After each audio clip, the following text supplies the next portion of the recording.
So Marina's releasing new music. I've been a fan of Marina since the Family Jewels, and I would say I'm even an early adopter, at least for an American. I was listening to like the first couple of singles before the album came out, and that is all thanks to the blog Pop Justice. And Peter, if you are still around or watching this video, I hope you're doing well. You did a lot for me in the late aughts, early 2010s when it came to knowing more about the pop artists that were coming out of the UK. I wouldn't know about Little Boots or Annie or probably Marina if it weren't for you. So thank you so much. I've been around the block with Marina. You know how like every gay person, it's like, who's your diva? I wouldn't consider like Marina a diva. I would say that's my answer. Like Marina is my diva. We've been together through so much. We were going through our early 20s together, and she's like about 5 years older than me, I think. She was going things a little bit ahead of me. By the time the album came out, I was probably where she was when she was writing the music that was coming out at that point. All of it very much always hit home for me. But now we're heading into Marina's 6th album cycle. I think we're doing an album release, and we've gotten 2 singles as a taste. She's doing all of the festivals, it seems, this year. I just have to assume that there's going to be a new album. When there hasn't really been an announcement on that, and also Fruit turned 10 this year. That's another thing that is happening this year. I did already buy the vinyl. When are we getting I'm Not Hungry Anymore on streaming? That's my first question, but it has nothing to do with the 2 singles that were released. Let's talk about them. I'm nervous because if there's another Marina fan in the chat, which there might be, you might have some strong opinions about what I'm about to say, but I just want you to know that I'm coming into this all in good faith. That's my girl. But I also feel like I'm at this weird point in my life where like I'm just kind of like losing my affinity for like favoriting or standing. The material has to speak for itself at this juncture. But that doesn't mean I dislike Marina as a person. I actually think when it comes to someone with the status that she has, she does the best that she can with it. But obviously no one's perfect as we navigate this world. The first taste of this new era was the song Butterfly.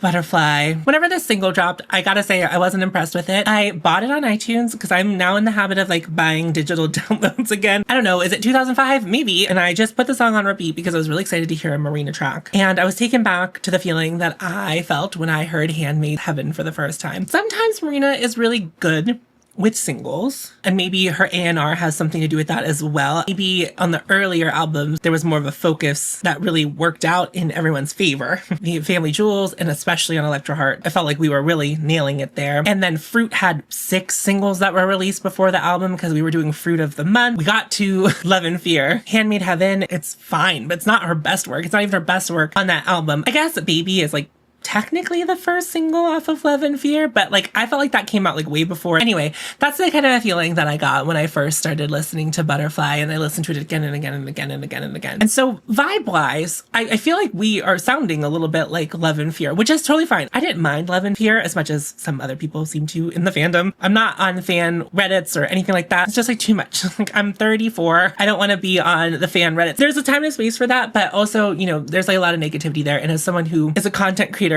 where people talk about them on Reddit, I just don't want to participate in that, because not that I feel like I would get ugly in that situation, but like it can, and I just, you know, want to stay away from that. But that was the vibe. Actually, it was so much the vibe that Marina, in an email not that long ago, didn't really besmirch Love and Fear, but basically herself called it her weakest album cycle based on the writing of the tracks on that album. I'm not going to be like a Love and Fear apologist. I still think it is my least favorite Marina album, but like sonically, it's like not super far from where we've been, especially like Electra Heart. It's like Electra Heart if dubstep didn't exist, but it doesn't have like the bite that Electra Heart did whenever it comes to the writing. There's just a lot of stuff on Love and Fear that I feel like sounds like this, which again, not bad because I don't mind Love and Fear, but like also you didn't really love the reception of Love and Fear and you kind of besmirched it yourself. Maybe this wasn't the sound to go for, at least on the first single that you were releasing to us. I gotta say, Butterfly feels really confused. I don't know this for sure off the top of my head, but I feel like at the end of Ancient Dreams, the whole cycle, she said she's like finally an independent artist. After 14 years of being signed, after 5 albums, Ancient Dreams is my last record with Atlantic Records.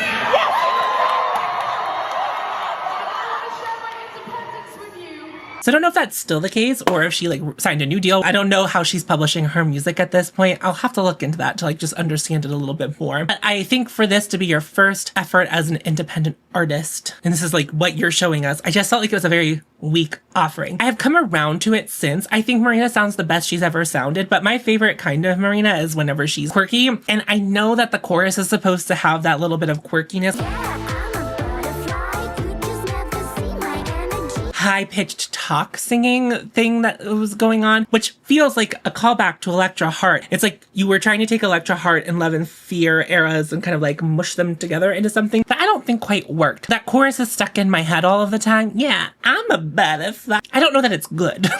Catchy and good are two different things. I had sexy confidence stuck in my head all last summer, and I listened to that song exactly one time on my own volition. Here's another thing that I will admit openly as a Marina fan is that her writing at times can be impeccable and scathing and right on the money, give everything it needs to give, and like can be heartbreaking. And then there are other times when Marina's writing can be reaching and never grabbing on to whatever it's reaching for. And I feel like this is a song that doesn't really land lyrically. We're gonna go through the lyrics together right now, and I'm just gonna pull up the lyrics that are available on YouTube Music. Digest that while I pull it up because I know everyone's judging me. I don't know how I feel about this album cover. The butterfly over the crotch is like strange to me. I'm basically kind of waiting to see what the album is going to be, because I feel like the next song, the next single's artwork, it aesthetic matches, but it's not so vaginal. Sometimes people gonna let you down. Not everybody's meant to stick around. She's talking to, I think, us, the audience, in this particular phrase. So she's like, hey guys, listen up. I have something to say. I feel the pain and you feel it too, but I won't let nobody treat me like you do.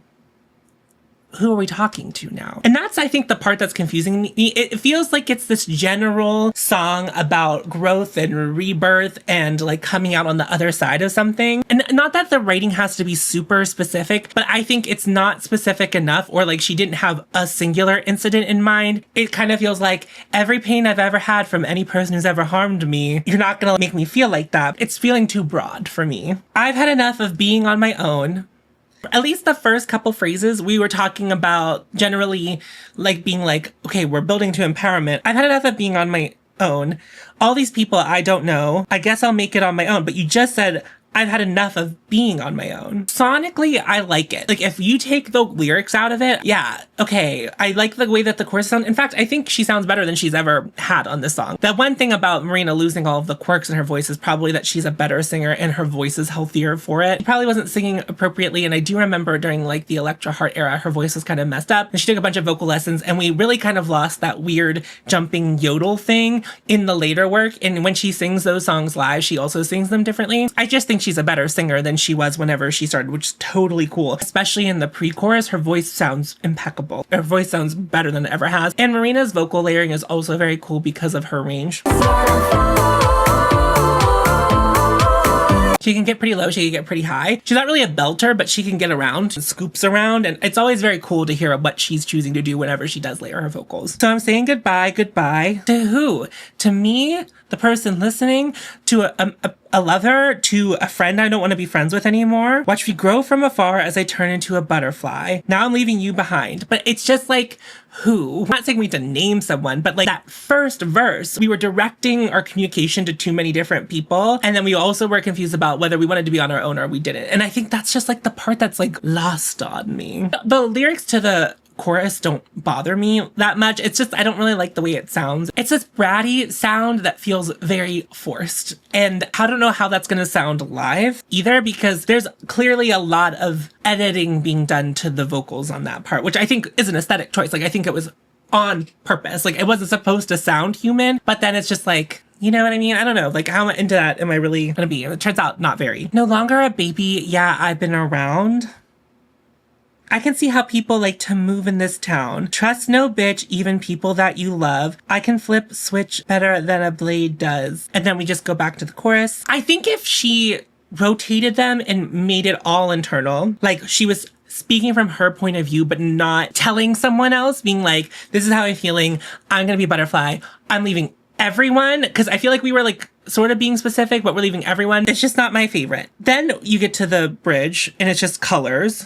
I do really like the way that the music builds at the end. I haven't revisited it. It's not been a pleasure. I've not been seeking it out. Handmade Heaven, I feel like I really pushed through because there had been 5 years of a gap between that album and Fruit. And I was just really excited to have my girl back. You know, like we had a couple songs that were released with Clean Bandit, and it's like now we were getting some Marina songs. Just quick aside, Love and Fear has some really good songs, and I don't think we talk about enough how good the songs on the Fear half of the album are. I think maybe if we edited out some of the songs, and if you've not heard some of the leaked demos from that album, some of the leaked demos are better than some of the tracks that have made it onto the album, in my opinion. You might disagree, but there were a couple songs that did make it onto the album that I was like, we finished that song because that song was a banger. A couple of weeks passed and Marina said, I got another single for you, and it's Cupid's Girl. This is a very good song, and I think this encapsulates a lot of the things that the first single was missing and did it very well. It has the cheekiness and the bitingness and the writing I think Marina does at her best. She's being cheeky. It's giving, you know, Electra Heart era writing, but also kind of giving like Blue from Fruit, playful. Some of the Electra Heart stuff can get pretty dark, which I don't often think we talk about, but I think that's the reason why people like it. But also the darkness can only live inside of us for so long. We just have to get that out. The thing I like about this, it has that brattiness that Marina sometimes gets into, which I think she was trying to do on the chorus of Butterfly, but I think it really flows throughout this whole song. And there's some like quirky choices that were in here. The bow and arrow sound, like the releasing of the arrow sound. And then it hitting the target at the very end of the song. That motif is like very fun. It's not too distracting from the song. It is the beat drop. And also the way that the music sounds like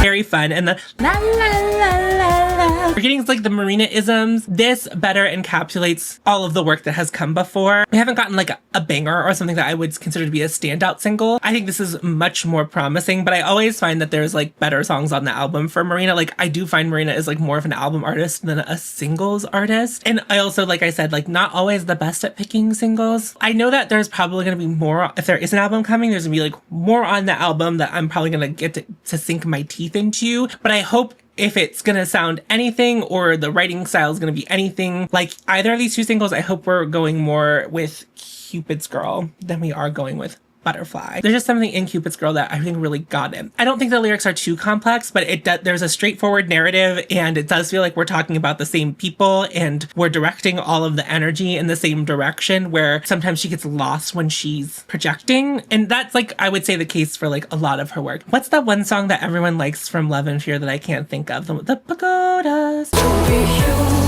That song, for whatever reason, everyone thought that was the song on Love and Fear. It's too general. It's too general, but not being specific. Where if she's going to sing about something like that, I do think Savages is a much better song. Now, it's a much darker song than the song I just mentioned that I can't remember the name of. I literally don't like that song. And I never listen to it when I listen to Love and Fear. I always skip it. Savages is a much more interesting take. It's a much more succinct take. It's just a better song than that song. And it's because you can feel it in Marina, where that song is just kind of like, I really wish there was world peace. Butterfly, I feel like has a similar energy to that song, where it's just like, everybody's mean to me, and I'm gonna do self-work and be better and forget about all of you because I am stronger on my own. Like, that's like kind of it. It's just like not giving the juice, where Cupid's Girl, it's got the juice, it knows what it is, and it goes for it. And I would rather listen to that than something like Butterfly. So I'm still excited for whatever Marina has in store for us for the full album. And I highly recommend, if you haven't listened to either of these songs, check them both out. Cupid's Girl specifically, if you're only going to take away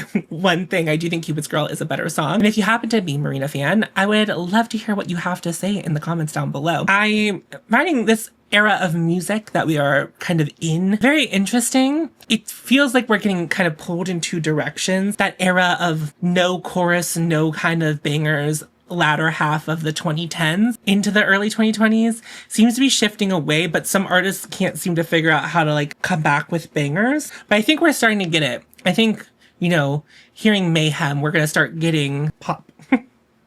And not that we haven't gotten any pop since 2020 or 2015, but it's just like, I'm ready for pop music. I'm ready for stupid pop music. And I think Chappell Roan's rise to fame is a really good indicator that the world is ready for pop music like that. Also, you know, quick aside, I don't like The Giver, but I'm not going to elaborate it at this time because I don't want to talk about that. If you want to subscribe to me, I will be here whenever I'm here. I also have another channel where I talk about beauty. You can check that out. Okay, bye.